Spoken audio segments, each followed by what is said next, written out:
Hello everyone. तो आज के टॉपिक में आज के छोटे से वीडियो में थोड़ा सा डिस्कस करेंगे एक छोटे से टॉपिक के बारे में जिसका नाम है साइमन कमीशन। तो साइमन कमीशन के बारे में डिस्कस करने से पहले मैं थोड़ा सा आपको लेके चलूंगी 1919 के James Montagu James for reform में। मॉन्टेग्यू जेम्स फॉर रिफॉर्म में क्या था ऐसा 1919 का जो मॉन्टेग्यू जेम्स फॉर रिफॉर्म था उसमें भी बोला गया था कि हमें भारत के प्रशासनिक सुधार पे क्या करना है, विचार करना है, thinking about Indian administration system. और इस कमीशन में मतलब कि साइमन कमीशन में बोला गया था कि हमें भारत के प्रशासनिक सुधार पे क्या करना है, विचार करना है। इस कमीशन का भारत में इतना विरोध क्यों हुआ, इस लेवल का विरोध हुआ कि इसके विरोध में भारत के बहुत ही जो योग्य नेता थे उनकी जान चली गई, उनकी डेथ हो गई, जिनका नाम था लाला लाजपत राय। तो इसका विरोध क्यों हुआ? इसका विरोध इसलिए हुआ क्योंकि इस कमीशन में कोई भी इंडियन पर्सन नहीं था, कोई भी इंडियन पर्सन नहीं था।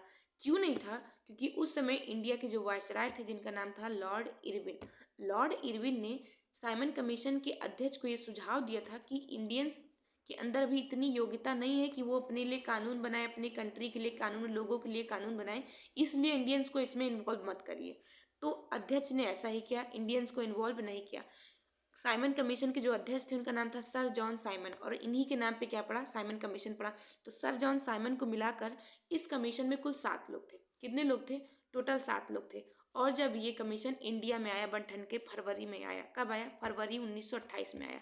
1928 में ये जब आया फरवरी में, तो लोगों ने इसका खूब विरोध किया और इसको श्वेत कानून बोला। श्वेत कानून क्यों बोला? क्योंकि इसमें कोई भी इंडियंस नहीं थे, सब गोरे गोरे लोग थे ब्रिटिश, तो इसको श्वेत कानून बोला गया।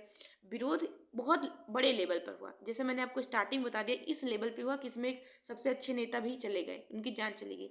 जब ये कमीशन सबसे पहले मुंबई आया तो मुंबई में सब लोग ने काली झंडी दिखा के इसका विरोध किया, काली झंडी दिखा के विरोध किया और एक स्लोगन बोला, Simon go back, Simon commission वापस जाओ। और हड़ताल किया, बहुत प्रदर्शन किया। और जब ये कमीशन दिल्ली पहुंचा तो दिल्ली पहुंचने पर किसी भी इंडियन पर्सन ने इसका स्वागत ही नहीं किया, चाहे विधान परिषद में गया हो, चाहे केंद्रीय विधान परिषद, कहीं भी गया, कहीं भी जहाँ भी गया, किसी भी इंडियन पर्सन ने इस कमीशन का स्वागत नहीं किया, कोई भी खुश नहीं था। लखनऊ में इसके अगेंस्ट में कौन काम कर रहा था, मतलब इस कमीशन का विरोध कौन कर रहा था? जवाहरलाल नेहरू और गोविंद वल्लभ पंत। लखनऊ से इस कमीशन का विरोध कौन कर रहा था? जवाहरलाल नेहरू और गोविंद वल्लभ पंत।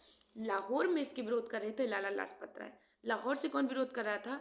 लाला लाजपत राय। लाला लाजपत राय जब भीड़ के साथ, पब्लिक के साथ विरोध कर रहे थे तो उसी में पुलिस ने लाठीचार्ज कर दिया, और लाठीचार्ज करने की वजह से लाला लाजपत राय की मुंडी पर बहुत सारी लाठी पड़ गई, सर पे बहुत सारी लाठी पड़ने के कारण उनकी क्या हो गई, डेथ हो गई। इसमें इतना विरोध होने के बाद भी ये कमीशन इंडिया में पास हुआ। कब पास हुआ? 1930 को।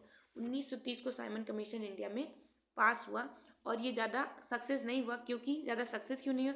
क्योंकि लॉर्ड जो इरविन थी उन्होंने बोला था कि इंडियंस के पास इतनी क्वालिटी नहीं है कि वो कोई भी रूल बना सके।